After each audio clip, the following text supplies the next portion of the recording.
তুমি যদি স্নান করে নিজের মন না ধুতে পারো তাহলে এই গোটা শরীর, ওই ময়লাওয়ালা শরীর ধুয়ে কোনো লাভ নেই। নমস্কার সবাইকে, আমি আজকের এই ভিডিওটা কোনো রকম ব্লগ পারপাস অথবা কোনো প্রমোশনাল ভিডিও বানাচ্ছি না। কথা বলতে চাইছি আমি খুবই একটা সিরিয়াস টপিক নিয়ে। এই মুহূর্তে গোটা ভারতবর্ষে যেটা চলছে খুবই চরম সীমায়, সেটা হচ্ছে আমাদের ধার্মিক উৎসাহ, আমাদের মহাকুম্ভের স্নান যাত্রা, তাই না? আশা করছি তোমরা সবাই গিয়েছো বা না গেলেও হয়তো যাওয়ার চেষ্টা করছো। প্রথমত বলি, আমি এখনো অবধি যাইনি, আর কোনো রকম যাওয়ার ইচ্ছা প্রকাশ রাখছি না। কেন রাখছি না সেটাও আমি বলছি। এই মহাকুম্ভের স্নানযাত্রা সবাই জানো তোমরা যে 144 বছর পর আবার এই তিথিটা তৈরি হবে। সেটা হয়তো না আমরা কেউ দেখতে পারবো, না আমাদের পরের জেনারেশন দেখতে পারবে, কেউ পারবে না। তো ভালো দিক যেহেতু, তার সাথে নিশ্চয়ই কিছু খারাপ দিকও হবে। সেই খারাপ দিকটা আমি মন্তব্যটা অ্যাকচুয়ালি আমি পরে দিতে চাইছি। তোমাদের কিছু আমি ভিডিও ফুটেজ দেখাবো যেটা আমি সোশ্যাল মিডিয়া থেকে পেলাম। তো সেই ভিডিও ফুটেজগুলোকে তোমরা দেখে নাও, তারপরে আমি বলছি যে আমি কেন ইচ্ছা প্রকাশ রাখছি না যাওয়ার। দেখে নাও ভিডিওটা। कई बार तो लगता है कि हमारे देश की सबसे बड़ी प्रॉब्लम ही डेमोक्रेसी है, क्योंकि डेमोक्रेसी एक सिविलाइज सोसाइटी को ही शोभा देती है और ना कि ऐसे गवारों को जिन्हें देश की संपत्ति की बिल्कुल भी परवाह नहीं है। इन्हें एसी ट्रेन्स दी गई तो इन्होंने सारी विंडोज तोड़। ऐसी सभी हरकतों वाले इन प्राणियों को सिर्फ एक सख्त प्रशासन ही डंडे की तरह सीधा कर सकता है, लेकिन ये डेमोक्रेसी में बिल्कुल भी मुमकिन नहीं है। कई लोग इस पर नाराज होंगे, हमें गाली देंगे, लेकिन सच तो ये है कि इन्हें सिविक सेंस सिखाना हमारे लिए माउंट एवरेस्ट को समिट करने के बराबर है।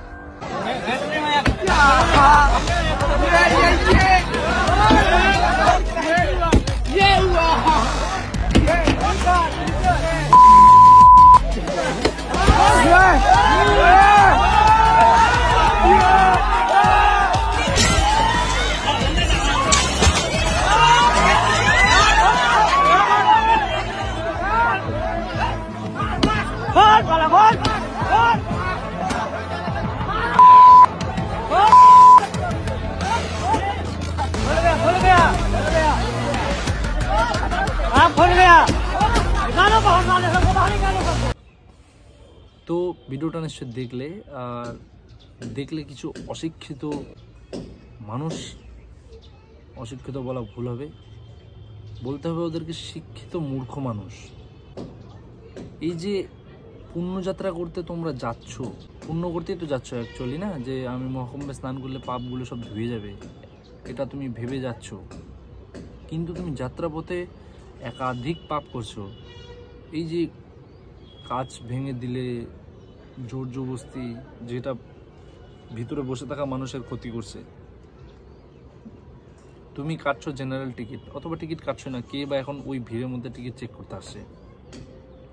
আর তুমি আশা রাখছো আমি এসি রুমে গিয়ে বসবো, এসি ডিব্বাতে বসবো, এসি বগিতে বসবো। ঠেলা ঠেলি করে জোর জবরদস্তি ঢুকছে। কিছু সংখ্যক মানুষকে বলছে, যাদেরকে তোমরা ভিডিওতে দেখলে, যাদের মূর্খামোটা দেখলে। আর কথা বলতে চাইছি আমি প্রশাসনকে নিয়ে, তো বলা ঠিকও না, কারণ হচ্ছে প্রশাসন কত দেখবে। মানুষ যদি নিজেদের ভালোটা নিজেরা না বোঝে, এই ভিড়ের মধ্যে জোর করে ঠেলে ঠেলে, যখন দেখছো ট্রেনটা ফুল একদম পুরোপুরি, গেটে ওখানে বসার জায়গা নেই, কিছু পুলিশ গামছা বেঁধে দিচ্ছে গেটের সামনে, যাতে যে বসে আছে সে পড়ে না যায়। তারপরে আমি কেন জোর করব? আমি ট্রিপটা ক্যান্সেল করি, দুদিন পরে আবার করি। তোমার পুণ্যযাত্রার যখন এতটাই ইচ্ছা, তো তুমি ওটাকে, শিডিউলটাকে একটু পিছিয়ে নাও।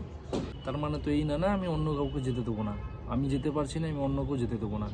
জোর করে জল দিয়ে দিচ্ছ মহিলাদের মুখে, এটা আবার কি? এই মহাকুম্ভের যাত্রায় গিয়ে তুমি যদি স্নান করে নিজের মন না ধুতে পারো তাহলে এই গোটা শরীর, ওই ময়লাওয়ালা শরীর ধুয়ে কোনো লাভ নেই।